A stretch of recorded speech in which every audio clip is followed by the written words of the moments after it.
కాళేశ్వరం ప్రాజెక్టుపై మంత్రి సీతక్క చేసిన వ్యాఖ్యలను బీఆర్ఎస్ ములుగు జిల్లా అధ్యక్షుడు కాకులమర్రి లక్ష్మణ్ బాబు తీవ్రంగా ఖండించారు. ఏటూరు నాగారం మండల కేంద్రంలో నిర్వహించిన విలేకరుల సమావేశంలో ఆయన మాట్లాడుతూ తెలంగాణ రైతాంగ ప్రయోజనాలను దృష్టిలో పెట్టుకుని మాజీ ముఖ్యమంత్రి కేసీఆర్ కాళేశ్వరం ప్రాజెక్టు నిర్మించారని చెప్పారు. భగవంతుడి పేరుతో ఉన్న ప్రాజెక్టును ఉద్దేశించి అవమానకర వ్యాఖ్యలు చేయడం ప్రజల మనోభావాలను దెబ్బతీస్తోందని విమర్శించారు. ప్రజల సెంటిమెంట్ తో ఆడుకుంటే కాంగ్రెస్ ప్రభుత్వం ప్రజల ఆగ్రహాన్ని ఎదుర్కోవాల్సి వస్తుందని హెచ్చరించారు. కాళేశ్వరం ప్రాజెక్టుపై మంత్రి సీతక్కకు నీటిపారుదల శాఖ మంత్రి ఉత్తమ్ కుమార్ రెడ్డికి సరైన అవగాహన లేదని ఆరోపించారు.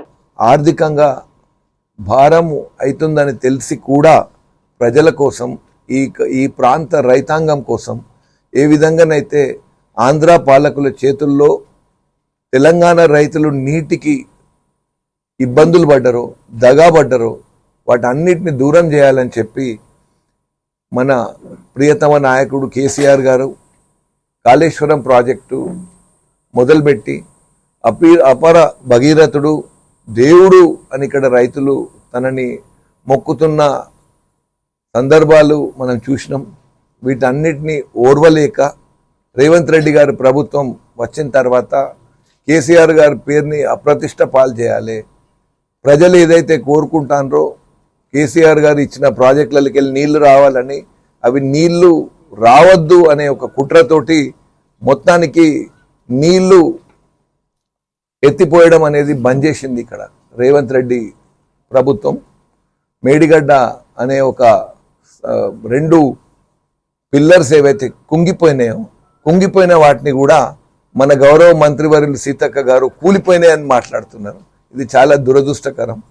వీటన్నిటినీ హైలైట్ చేయడానికి, ఇవన్నీ ప్రజలకు తెలియజేసి ప్రజల పక్షాన పోరాడటానికి మన యువ నాయకుడు కేటీఆర్ గారు, బీఆర్ఎస్ పార్టీ వర్కింగ్ ప్రెసిడెంట్ నిన్న కన్నెపల్లి పంప్ హౌస్ సందర్శనకు బయలుదేరి హైదరాబాద్లో తన ఇంటి కాడికెళ్ళి కాళేశ్వరం గుడి కాడికి అలాగే పంప్ హౌస్ దాకా ఘోరమైన నిర్బంధం.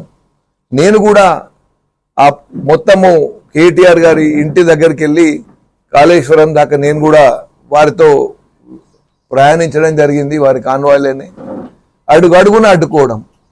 ఒకప్పుడు మావోయిస్ట్ పార్టీ నిర్బంధంలో ఉన్నప్పుడు మీటింగులు పెట్టుకున్నప్పుడు ఏ విధంగానైతే నిర్బంధం ఉండెనో అంతకంటే పెద్ద ఎత్తున నిన్న పోలీసులు మమ్ముల ఆపడము, బెదిరించడము, వెహికల్స్ పోనీయకపోవడం చాలా దురదృష్టకరం.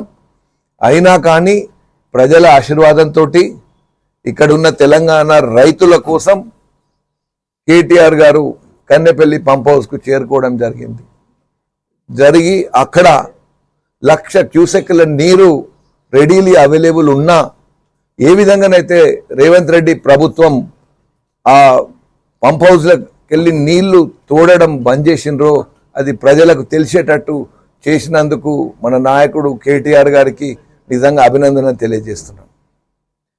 నేను అసలు అడుగుతున్నాను, అసలు ఇక్కడ రేవంత్ రెడ్డి గారి ప్రభుత్వంలో మంత్రులుగా ఉన్న ఉత్తమ్ కుమార్ రెడ్డి గారికి అలాగే సీతక్క గారికి అసలు కాళేశ్వరం ప్రాజెక్టు గురించి ఏబీసీ తెలుసా అని అడుగుతున్నాను నేను. అసలు కాళేశ్వరం ప్రాజెక్ట్ అంటే ఒక మేడిగడ్డ రిజర్వాయర్ ఒకటేనా? మీకు అసలు అవగాహన ఉందా? కాళేశ్వరం ప్రాజెక్టులో మేడిగడ్డ, అన్నారం, సుందిల్ల అనే 3 రిజర్వాయర్లు ఉన్నాయి.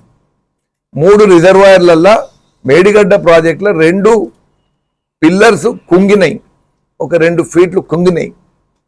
అయినా మీకు తెలియజేయాల్సింది ఏంటంటే 3